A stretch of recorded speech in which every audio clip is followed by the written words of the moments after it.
Assalamu alaikum. Hello everyone. Welcome back to my another video. In this video, how to delete multiple notes in Excel. Okay. Now see these many notes. Simply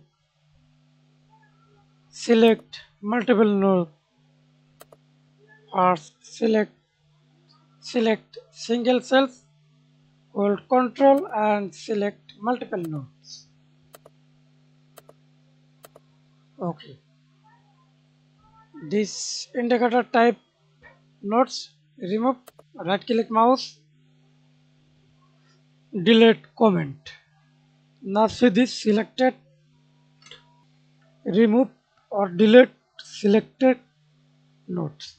Again remove this type notes, input message, go to data tab, data validations, input message, clear all, then click OK. Now see this, remove this type note. Thanks for watching video. Please subscribe to my channel, like, comment, share.